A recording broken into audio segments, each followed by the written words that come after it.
শারদীয় দুর্গাপূজা উপলক্ষে পলাশ উপজেলার বিভিন্ন পূজা মণ্ডপে পাঞ্জাবি ও ফুটবল বিতরণ করা হয়। আবুল কাশেম ফাউন্ডেশনের উদ্যোগে বিশিষ্ট সমাজসেবক ও ব্যবসায়ী মাহবুবুল আলম প্রিন্সের সৌজন্যে এ কার্যক্রম অনুষ্ঠিত হয়। ২৮ সেপ্টেম্বর থেকে শুরু হওয়া শারদীয় দুর্গাপূজা আগামী ২ অক্টোবর বিজয়া দশমীতে সমাপ্ত হবে। পূজা উপলক্ষে দোলাদিয়া শ্রী শ্রী রাধাকৃষ্ণ মন্দির, শ্রী শ্রী লোকনাথ ব্রহ্মচারী সেবাশ্রম, পূর্ব কোরাশাল শ্রী শ্রী রাধাকৃষ্ণ মন্দির, রাজব শ্রী শ্রী রাধাকৃষ্ণ মন্দির, রাবান শ্রী শ্রী কালী মন্দির, বরাবো শ্রী শ্রী কালী মন্দির সহ বিভিন্ন মন্দিরে উপহার সামগ্রী প্রদান করা হয়।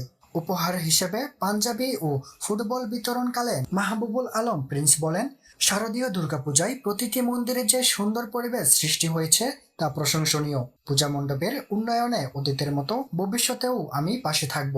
যে কোনো ভালো কাজে ডাকলেই আমাকে পাবেন। শারদীয় দুর্গাপূজা উপলক্ষে তারা এই সুন্দর পরিবেশ তৈরি করেছেন, তাদেরকে আসলে ধন্যবাদ দিতে চাই না। তাদের সাথে আমি সবসময় থাকতে চাই। তাদের সাথে আমি সবসময় আগেও এসেছি, আগামীতেও আসবো ইনশাল্লাহ। তো আপনাদের সাথে যদি আমাকে যে কোনো ভালো কাজে ডাকেন, আমি আপনাদের পাশে এসে দাঁড়াতে চাই।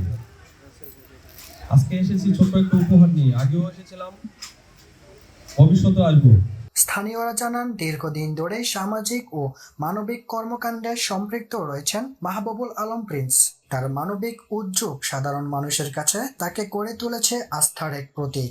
পরিশেষে তিনি পূজার শুভেচ্ছা জানিয়ে সকলের শান্তি ও সৌহার্দ্য কামনা করেন।